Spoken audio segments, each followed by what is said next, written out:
फोनवर शब्द आले असतील तोंडातून, सुट्टीला येतोय म्हणून.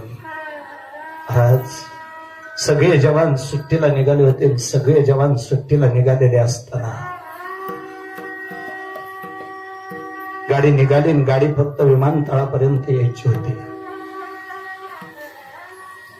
250 किलो RDX त्यांच्या गाडीवरती येऊन पडलं. क्षणार्धात होत्याचं नव्हतं झालं. आणि क्षणार्धात होत्याचं नव्हतं झालं ना, त्या क्षणाला अखंड देश हळहळला. प्रत्येकाच्या डोळ्यातून आपसूक पाणी येत होतं. मी सांगू, आपल्या नात्यातलं त्यात कुणीच नव्हतं, पण एक नातं मात्र ओरडून सांगत होतं. एक नातं मात्र अंतकरणापासून सांगत होतं, आमच्या सगळ्यांचे भाऊ गेलेत, ज्यांच्यामुळे आज ते सीमेवरती उभा आहेत, म्हणून या मातीमध्ये इथं कीर्तनाचा कार्यक्रम सुरू आहे.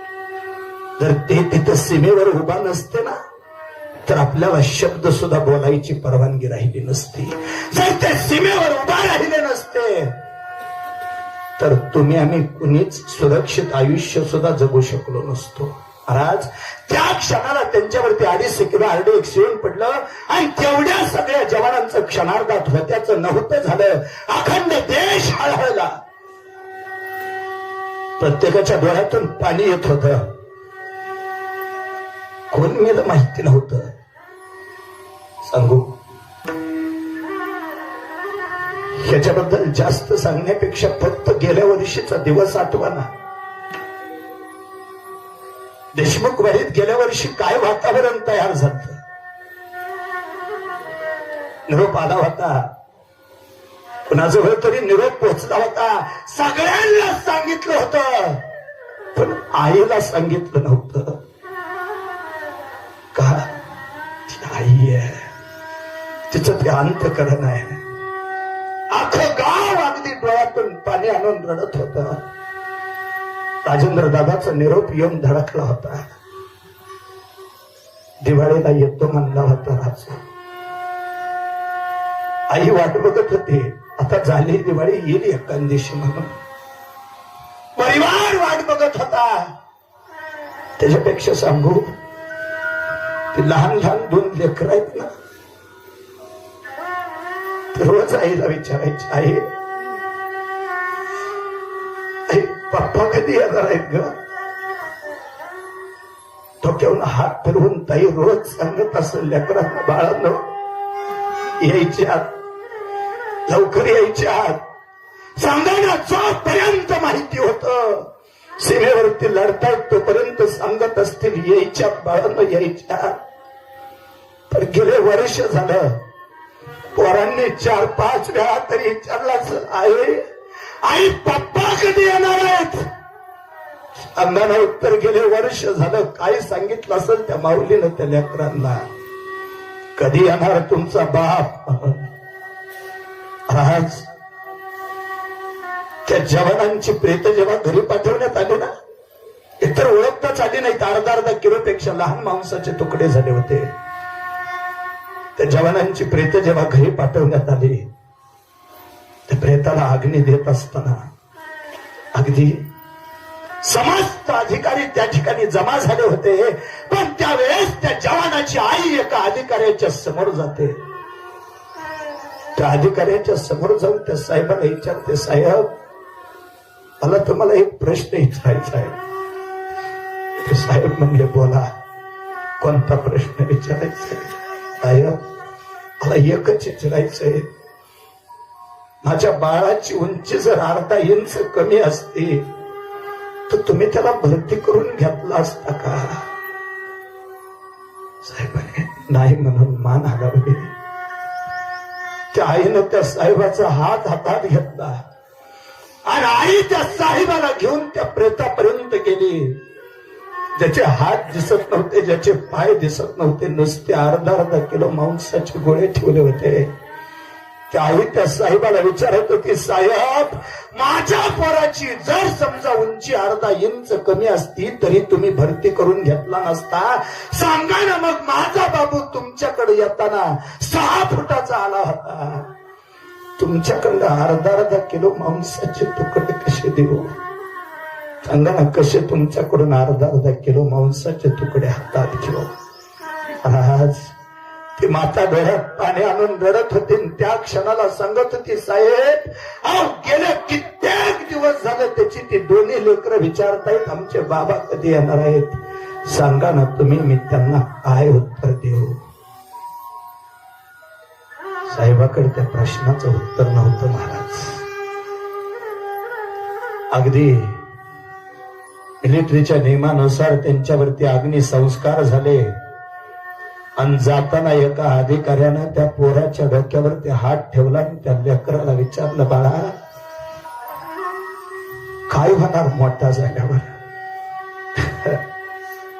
बापाचं प्रेत अजून समोर जळतंय. त्यावेळी ते लेकरू छाती ठोकून त्या अधिकाऱ्याकडे बघतं, ताट मानेनं उभा राहतं. त्या अधिकाऱ्याला सांगतं, मोठा झाल्यावर मी दुसरं काहीच नाही होणार. मला माझ्या बाबांसारखं व्हायचंय आणि ज्यांनी माझ्या बाबांचा खात्मा केला ना त्यांचा मला खात्मा करायचाय. महाराज एवढंच लहानस लेकरू त्या अधिकाऱ्याला उत्तर देत ना, कारण तो जिगर रक्तातून आलेला असतो. आमच्या प्रत्येक जवानाला विचारा ना, आयुष्य जगताय कशासाठी. प्रत्येक जवान सांगेल त्या भारत मातेसाठी मरण्यासाठी, त्या भारत मातेला जीव देण्यासाठी. अहो जन्मालाच आम्ही आलो त्याच्यासाठी. कशासाठी. हरि करम पुन्हा करेंगे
प्रत्येक जवानाचं जगणं त्याच्यासाठी असतं. प्रत्येक जवानाचं जाणं सुद्धा त्याच्यासाठीच असतं. आणि सांगू, रणांगणामध्ये मृत्यू येणं हे वीरत्वाचं लक्षण आहे. प्रत्येक जवानाचं ते स्वप्न आहे. तुम्हा मला इथं आल्यानंतर असं वाटतं की मरण आहे ना ते त्यांच्यासाठी वाईट वाटत असेल. मी अगदी धाडसानं एक वाक्य बोलून जातो, मामा राजेंद्र दादा गेले याच्यासाठी समस्त देशमुख वाडीच्या डोळ्यामध्ये पाणी आलं असेल, पण राजेंद्र दादाची छाती मात्र गर्वानं फुगून गेली असेल. आणि सांगितलं असेल त्यांनी, त्या आईची जन्मदात्या आईची माफी मागितली. कालच मला बोलताना मेजरने एक वाक्य खूप गोड सांगितलं. म्हणे, महाराज सैनिकाचं आयुष्य म्हणजे आम्हाला 2 परिवार असतात. एका परिवारानं आयुष्य नाही होत आमचं. एक घरी असतो तो एक परिवार, आणि तिथं आमचे जो समस्त कॅम्प आहे, आमचे जे सगळे सवंगडे आहेत ना, तो एक परिवार. आणि माफी मागून बोलतो म्हणजे मेजरचं वाक्य होतं, माफी मागून बोलतो. एक सांगू, जेवढी काळजी आमची ह्या परिवारातले घेत नाहीत ना, तेवढी काळजी आमची त्या परिवारातले घेतात. साधा एक शेजारचा जवान खोकला तरी दुसरा मित्र उठून उभा राहतो आणि विचारतो, खोकलास तू? काय झालं तुला? आणि मी सांगू, मैत्री बघायची ना तर जवानाचीच बघायची. तुमची आमची चालूला फक्त आपलं तात्पुरती हाय मी तुझ्या संग जवानाच्या मैत्रीचं जर उदाहरण ह्या गावातली बरीच मुलं जवान आहेत म्हणून सांगतो. जवानाची मैत्री जर बघायला गेली दादा एवढी सुंदर मैत्री राहते, एवढं प्रेम एकमेकांवरती करतात. मी सांगितलं ना 2 परिवार राहतात. एखादा जवान जर कुमकवत झाला, आजारी पडला आणि त्यांना जर दूर अंतरावर जायचं असलं तर त्याला तिथंच जाग्यावर ठेवून 8.5 पत्र पकवायच्या नाही आला तर आम्ही दुसरा हुडाकतो. एखादा जवान जर समजा आजारी पडला तर त्याला जाग्यावर सोडून जात नाहीत, सगळे मिळून त्याला खांद्यावरती घेतात आणि तिथून जातात. आणि तेवढ्यावर मैत्रीचं उदाहरण पटत नसलं तर ऐकून जा. एकाच गावातले 2 जवान मिलिटरीमध्ये भरती झाले. दोघं सोबत होते. एका रक्ताचे, एका जीवाचे, एका वर्गातले. प्रत्येक घास दोघांनी एकत्र खाल्लेला. एवढी प्रेमाची मैत्री, एवढी अटीतटीची मैत्री, एवढी सुंदर मैत्री. आणि एवढ्या सुंदर मैत्रीतून 2 जण मिलिटरीमध्ये भरती झाले. दोघांची एकाच जागेवर पोस्टिंग झाली. हा म्हणता युद्धाला सुरुवात झाली. दोघांना एकाचं नाव राम आहे, एकाचं नाव श्याम आहे. आणि रामला गोळी लागली त्या क्षणाला बरेच जवान सैरावायला पळत होते. एका अधिकाऱ्यानं सगळे जवान एका बाजूला घातले आणि एका बाजूला सगळे जवान ठेवल्यानंतर श्यामला सांगितलं होतं जाऊ नको त्याच्याकडे, कारण त्याच्याकडे जर गेला ना तर तुला मरावं लागेल. आपल्याकडे सैन्य कमी आहे. मला आता याच्यातला एकही सैन्य गमवायचं नाही.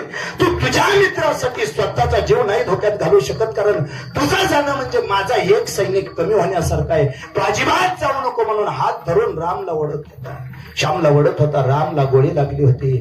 तो अधिकारी ओढत होता. तो श्याम त्या अधिकाऱ्याच्या पुढे हात जोडून सांगत होता, साहेब अगदी मला तुम्ही मृत्यूदंडाची शिक्षा दिली तरी चालेल, पण मला त्याच्याजवळ जावं लागेल, मला त्याच्याजवळ पोहोचावं लागेल. साहेब नाही म्हणून सांगत होते. हाताला हिसका देऊन श्याम निघून गेला.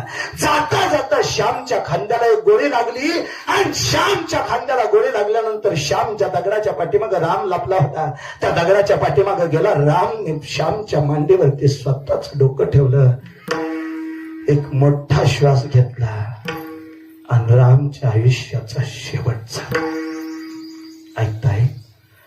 ज्या क्षणाला रामच्या आयुष्याचा शेवट झाला, धडपडत श्याम पुन्हा येऊन स्वतःच्या तुकडीमध्ये सामील झाला. पण स्वतःच्या तुकडीमध्ये श्याम सामील झाला तेव्हा त्या अधिकाऱ्यानं विचारलं, काय मिळवलंस मित्राकडे जाऊन?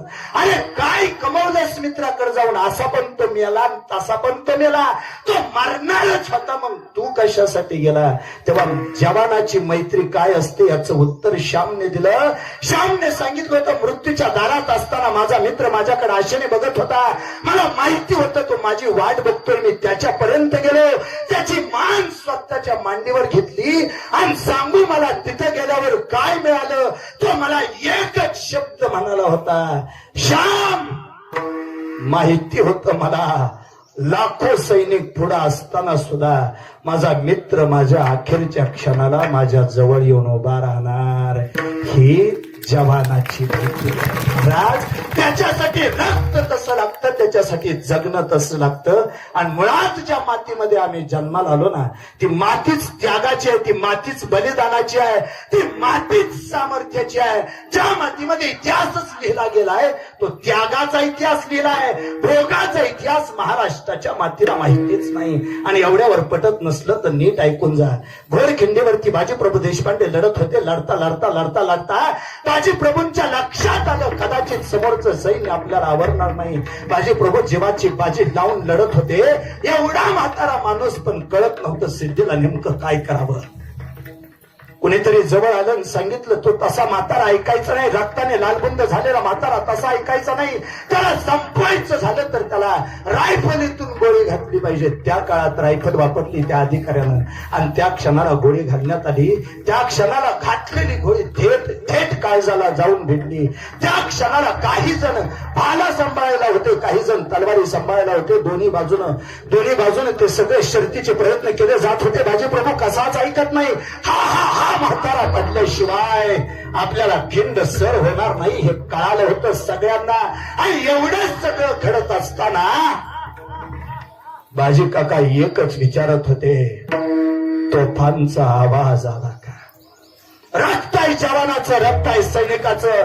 जोपर्यंत तोफाचा आवाज आला नाही तोपर्यंत मी माझ्या मातीला कोणाला स्पर्श सुद्धा करू द्यायचो नाही. तोफांचा आवाज आला, माझे प्रभू धारा तीर्थी पडले आणि 30,000चं गनिमी सैन्य माझे प्रभूच्या अंगावरून चालून गेलं. सबंध शरीर रक्ताने लालबुंद झालं. रक्ताने लालबुंद झालेलं शरीर बाजी प्रभूचं शरीर तसंच राजांपर्यंत पोहोचवण्यात आलं. राजा विचारतात, काका आलेत का? तोवर एक सैनिक धावत येतो, राजांना मुजरा करतो, राजांना सांगतो, राज काका नाहीत आले, पण काकांचं देह आलाय. माझ्या राजानं पायात खडावा घातला नाही, तर डोक्यावरती सिरपेक चढवला नाही, कमरेला भावाने तलवार घेतली नाही. माझा राजा तसाच धावत सुटला. चौकामध्ये बाजी प्रभू देशपांडेंचं प्रेत पडलं होतं. त्या प्रेताच्या जवळ राजा गेला. त्या प्रेताच्या जवळ जाऊन राजानं फक्त जे कफन काकांच्या तोंडावरती टाकलं होतं ते कफन बाजूला घेण्याचा प्रयत्न केला ना, तेव्हा एका सैनिकानं सांगितलं, नको राज, नका घेऊ बाजूला ते. काकांचं तोंड पाहण्याचं धाडस तुम्हाला व्हायचं नाही का? तर सबंध 30,000 सैन्यानं तो देह तोडवलाय राज. अहो, त्यांच्या शरीराचा एक कण सुद्धा शिल्लक राहिलं नाही, जिथून रक्त आलं नाही. नका राज तुम्ही त्यांचं तोंड पाहू. सांगू, जिव्हाळ्याचा माणूस गेल्यानंतर त्याचं मृत्युमुखी पडलेलं तोंड पाहणं ह्याला सुद्धा खूप मोठं काळीज लागतंय बघा महाराज. सहजासहजी ते बघण्याचं धाडस होत नाही. जर पटत नसलं तर या समस्त जगदाळे परिवाराला विचारा ना, गेल्या वर्षी कसं पाहिलं तुम्ही राजेंद्रकर म्हणून? का पेटीमध्ये आलं होतं शरीर, तिरंगामध्ये लपेटलं होतं ते शरीर. आई समोर गेली तेव्हा आईनं बघितलं राजूकाड. ते शरीर बघितल्यावरती आईच्या डोळ्यातून घळ घळ घळ पाणी यायला लागलं असं. वीरपत्नी ताई पुढे गेल्या असतील, कपाळावरचं सौभाग्य झोपलेलं दिसलं. कपाळावरचं कुंकू पुसावं लागणार, या गोष्टीची जाणीव झाली असतील, पायातील जोडवी काढावी लागणार, या गोष्टीची जाणीव झाली असेल. आणि सांगा ना, कसं बघितलं असेल त्या प्रेताकडं? राज बंधू जेव्हा जवळ गेले असतील ना, तेव्हा ते बघितल्यावर डोळ्याला पाणी आलं असं. अरे, लहानपणापासून आपण एकत्र खेळलो, एवढा गोड स्वभाव तुझा, सगळ्या माणसांच्या अंतकरणामध्ये तू घर करून गेलास. प्रत्येकाच्या डोळ्यातून पाणी येत ना, माझ्या राजाच्या डोळ्यातून पाणी येत होतं. बाजी प्रभू देशपांडे समोर झोपवले गेले होते. राजा समोर गेला आणि बाजी प्रभूच्या अंगावरचं ते कफन बाजूला काढलं तेव्हा राजाच्या सुद्धा डोळ्यातून घळ घळ पाणी यायला लागलं. एखाद्या राजाला सरदारानं सलाम करावा यात काही नवल आहे. माझा राजा 4 पावलं मागं सरला आणि झुकून छत्रपतीनं बाजी प्रभू देशपांडेंना सलाम केला. सगळे विचारत होते, राजन असं का करताय? तेव्हा राजानं सांगितलं, रे, ज्या मुठीमध्ये तलवारी धरल्या होत्या ना, त्या मुठी अजून तशाच वळलेल्या आहेत. आशांच्या जीवावरती हा महाराष्ट्र उभा आहे, आशांच्या जीवावरती हा हिंदुस्थान उभा आहे. या भारताची माती या जवानांच्या त्यागावरती उभी आहे. जे जवान प्रत्येक वेळेला सांगतात, आम्ही या भूतलावरती आलो कशासाठी? अभंगाचं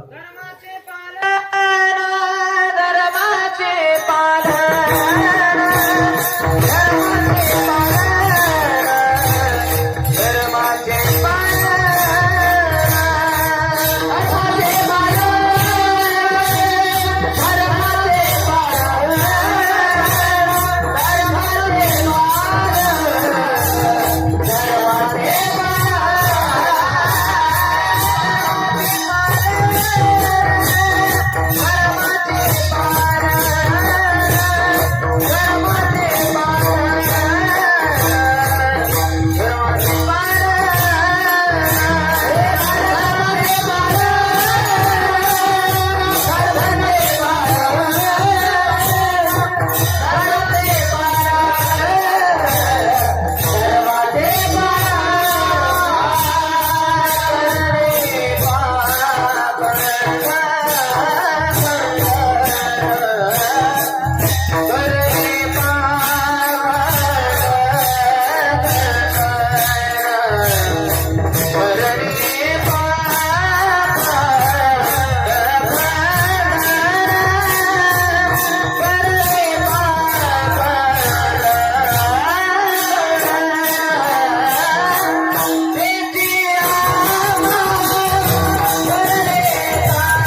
जवान जन्माला येतात ते कशासाठी?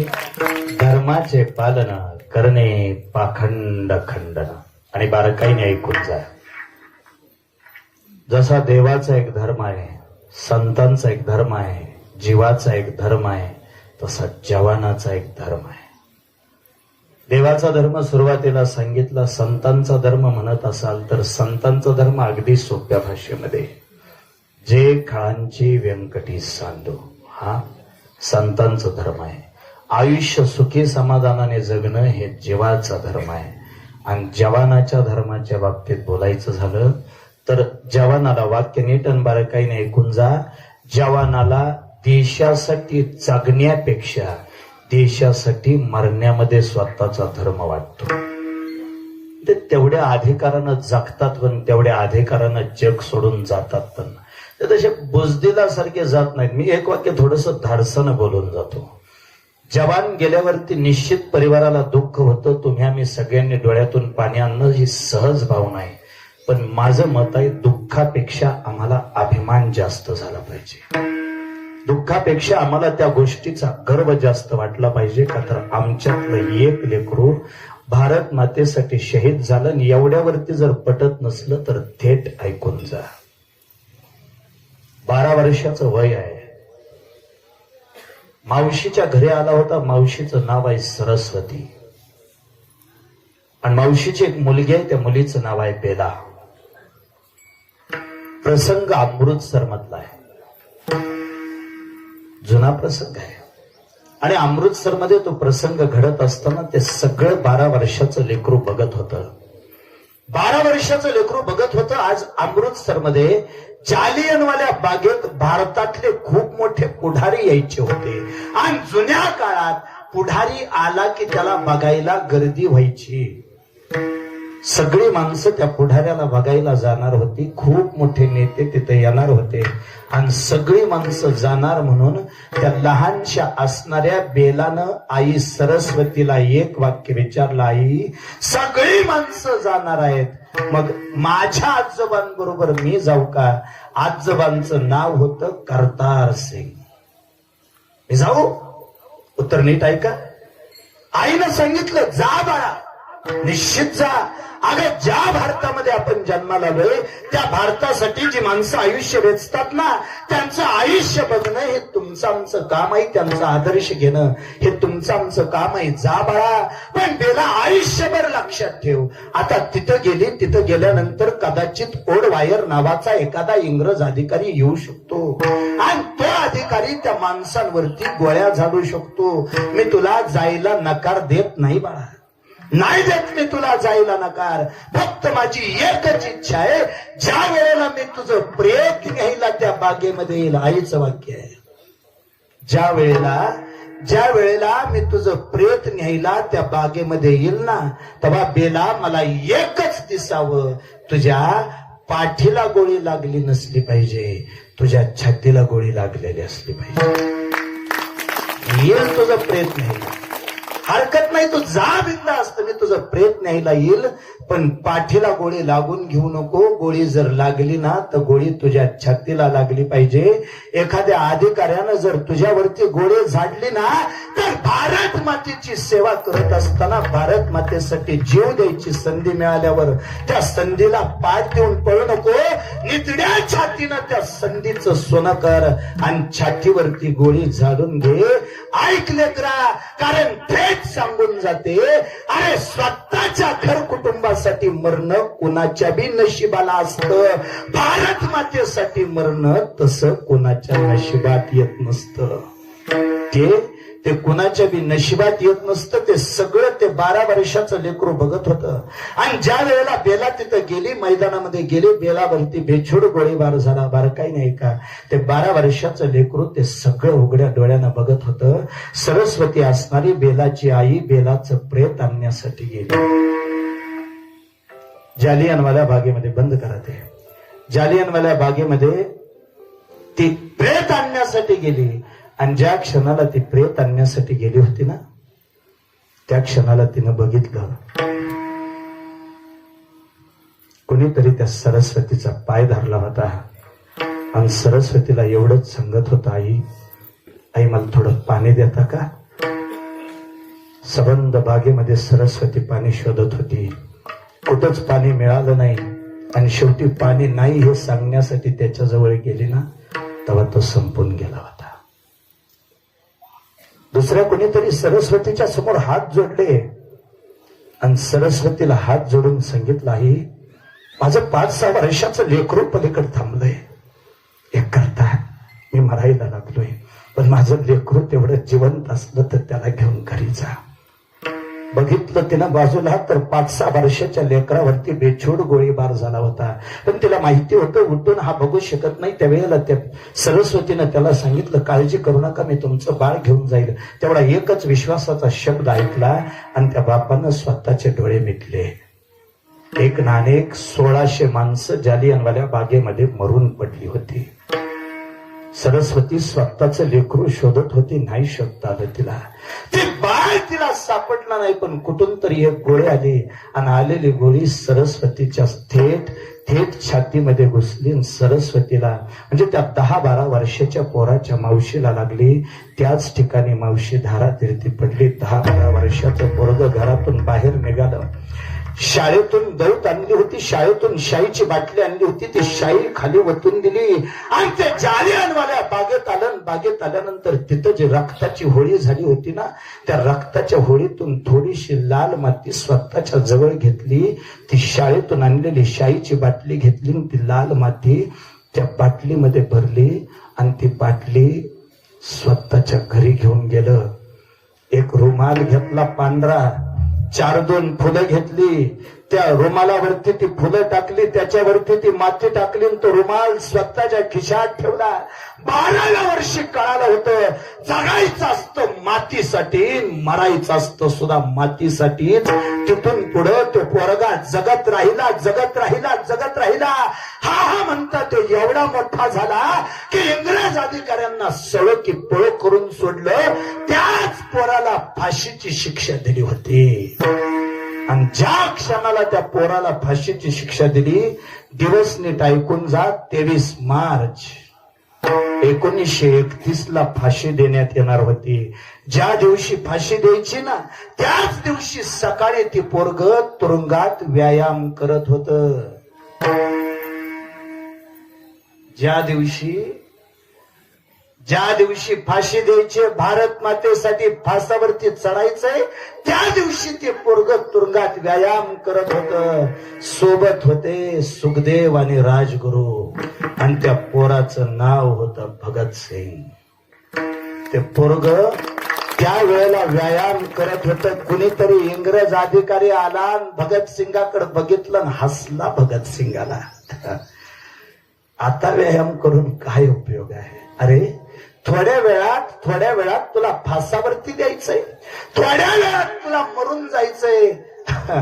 ते भगतसिंगानं सांगितलं, फक्त माझी शेवटची इच्छा आहे, मला माझ्या आईला भेटायचंय.